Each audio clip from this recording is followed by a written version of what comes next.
39 అంటే సంతానం, 49 అంటే సంతోషం. నమస్తే, welcome to I dream. Maharashtra రాజకీయాలు ఎప్పుడూ ఆసక్తికరంగానే ఉంటాయి. సొంత పార్టీలో చీలిక, పొత్తుల్లో మార్పులు నిత్యం మరాఠా గడ్డపై జరుగుతూనే ఉంటాయి. ఇటీవల శివసేనలో 2 వర్గాలు ఏర్పడగా షిండే వర్గం బీజేపీ సపోర్ట్తో ప్రభుత్వాన్ని ఏర్పాటు చేసింది.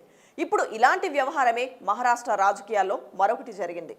మహారాష్ట్ర రాజకీయాల్లో ఊహించని పరిణామాలు చోటు చేసుకున్నాయి. ఎన్సీపీలో చీలికతో శరద్ పవార్కు షాక్ తగిలింది.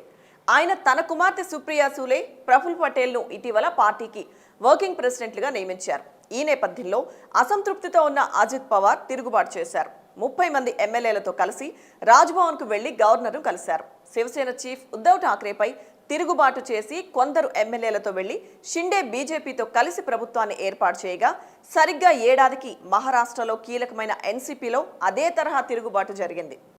శరద్ పవార్ వర్కింగ్ ప్రెసిడెంట్ల నియామకాన్ని ప్రకటన చేసిన రోజే మీడియా ముందు అజిత్ పవార్ ముఖం చాటేశారు. ఇదే సమయంలో ముఖ్యమంత్రి షిండే వర్గం పావులు కదిపింది. అజిత్ పవార్తో సంప్రదింపులు జరపడంతో చర్చలు ఫలించాయి. దీంతో ఎన్సీపీలో చీలిక వచ్చింది. అంతకుముందు బీజేపీ ప్రభుత్వం అధికారంలోకి రాగానే వారితో చేతులు కలిపిన అజిత్ పవార్ డిప్యూటీ సీఎంగా కూడా బాధ్యతలు చేపట్టారు. ఇప్పుడు కూడా డిప్యూటీ సీఎంగా అజిత్ పవార్ ప్రమాణ స్వీకారం చేశారు. ఆయన వర్గంలోని 9 మంది మంత్రులుగా ప్రమాణ స్వీకారం చేపట్టారు.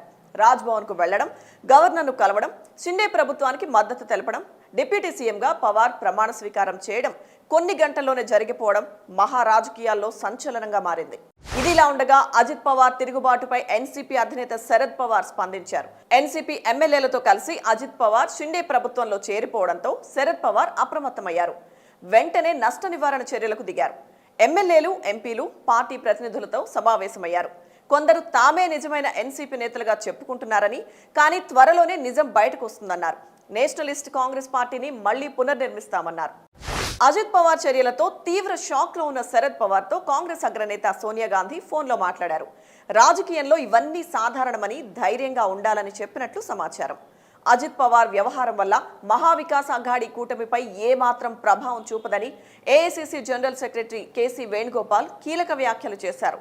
దేశ రాజకీయాల్లో శరద్ పవార్ చాలా పెద్ద నాయకుడని, పార్టీ సంక్షోభాన్ని ఎలా తట్టుకుని నిలబడాలో ఆయనకు తెలుసని అన్నారు. అజిత్ పవార్ వ్యవహారంపై ఉద్ధవ్ ఠాక్రే వర్గం శివసేనకు చెందిన ఎంపీ సంజయ్ రౌత్ సంచలన వ్యాఖ్యలు చేశారు. మహారాష్ట్రలో సీఎం మార్పు తథ్యమని అన్నారు. మహారాష్ట్ర సీఎంగా ఉన్న షిండే తొలగింపు ఖాయమని, కొత్త సీఎం రానున్నారని చెప్పారు.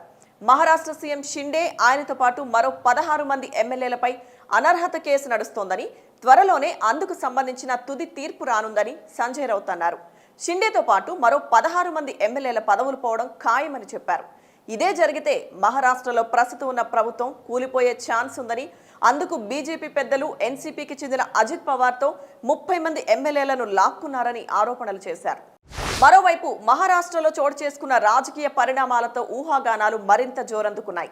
శరద్ పవార్ను కాదని అజిత్ పవార్తో కలిసి వెళ్లిన కేంద్ర మాజీ మంత్రి ప్రఫుల్ పటేల్కు కేంద్ర కేబినెట్లో చోటు దక్కుతుందనే ప్రచారం జరుగుతోంది. మరోవైపు ఫడ్నవీస్ను కేంద్ర సర్కార్లోకి తీసుకొచ్చే అవకాశం ఉందని సమాచారం. ప్రస్తుత పరిణామాలు మహారాష్ట్ర రాజకీయాలను ఎటు తీసుకెళ్తాయో వేచి చూడాలి.